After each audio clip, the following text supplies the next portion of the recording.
নমস্কার বন্ধুরা, cook with Tanima চ্যানেলে প্রত্যেককে স্বাগত। বন্ধুরা, আজ আমি আটা দিয়ে আলুর খাস্তা কচুরি বানিয়েছি।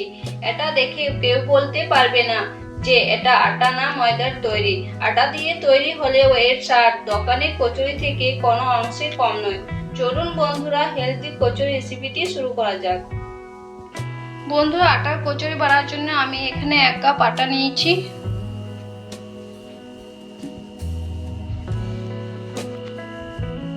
দিয়ে দিচ্ছি সামান্য পরিমাণে লবণ।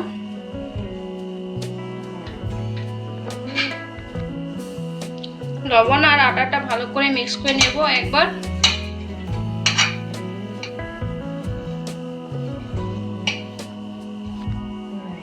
এইবারে আমি ময়ানের জন্য আমি এখানে 2 চামচ তেল নিয়েছি। আপনারা ঘি দিয়েও ময়ান করে নিতে পারেন। আটার সাথে ভালো করে ময়ান করে নেব। এবারে আমি এভাবে হাতে ঘষে ঘষে ভালো করে ময়ান করে নেব। এইভাবে ময়ান করে নিতে হবে।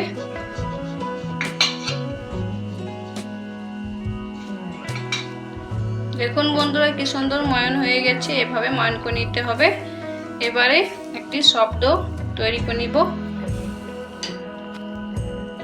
আমি এখানে সামান্য পরিমাণে কালো জিরে দিয়ে দিচ্ছি আর একবার ভালো করে মিক্স করে নেব আটার সাথে। এবারে জল দিয়ে ডোটা তৈরি করে নেব।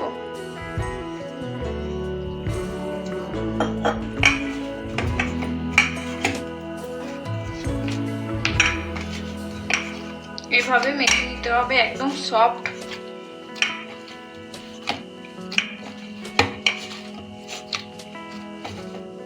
দেখুন বন্ধুরা, আমি সফট একটি স্মুথ ডো বানিয়ে নিয়েছি। এভাবে এটাকে আমি রেস্টে রেখে দেব। ততক্ষণ আমি এর আলু স্টাফিংটা তৈরি করে নেব। বন্ধুরা, আলু স্টাফিং বানানোর জন্য আমি এখানে কড়াই চাপিয়ে নিয়েছি। আমি এখানে 2 চামচ সাদা তেল দিয়ে দিচ্ছি।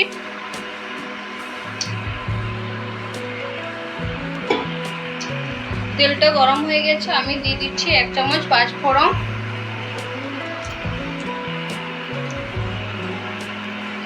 আর কেটে রাখা এখানে আমি দিয়ে দিচ্ছি আদা কুচি।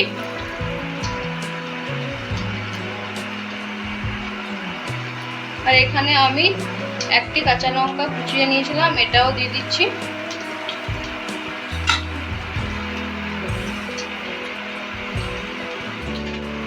এইগুলো আমি হালকা করে ভেজে নেব।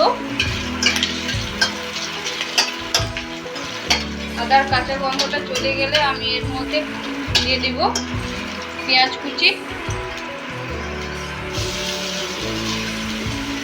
আমি এখানে একটি বড় সাইজের পেঁয়াজ কুচিয়ে নিয়েছিলাম।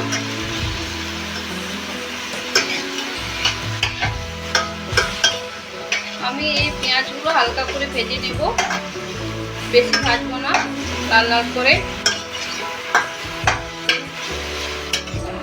বন্ধুরা, পেঁয়াজটা নরম হয়ে গেছে। এর মধ্যে আমি দিয়ে দিচ্ছি স্বাদ অনুসারে লবণ।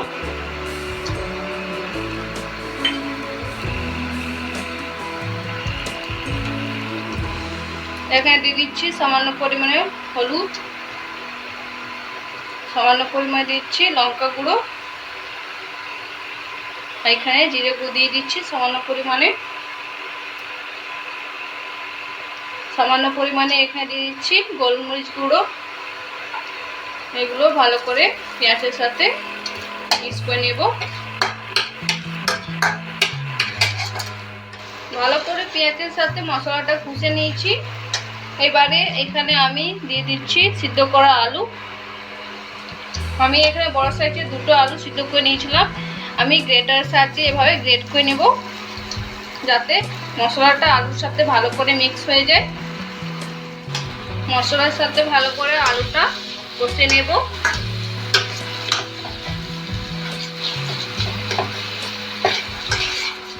বন্ধুরা, মনে রাখবেন এখানে আলু মশলাটা একটু শুকনো করে নিতে হবে কষে।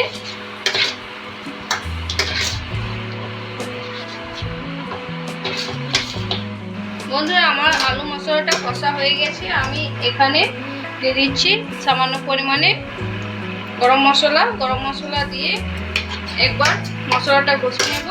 তারপর নামিয়ে এটাকে ঠান্ডা করে নেব। বন্ধুরা আলু মশলাটা ঠান্ডা হয়ে গেছে, এবারে আমি কচুরিগুলো গড়ে নেব। আমি মিডিয়াম সাইজে বানাবো, এইভাবে লইগুলো কেটে নিচ্ছি। বন্ধুরা আমি 8টা লই বানিয়ে নিয়েছি, এভাবে গোল করে নেব।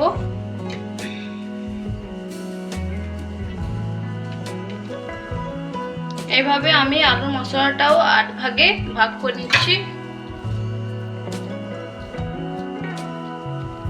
বন্ধুরা এবারে স্টাফিং গুলো ভরে নেব। এইভাবে সাইডে সাইডে চাপ দিয়ে এভাবে বানিয়ে নেবেন, এরকম করে।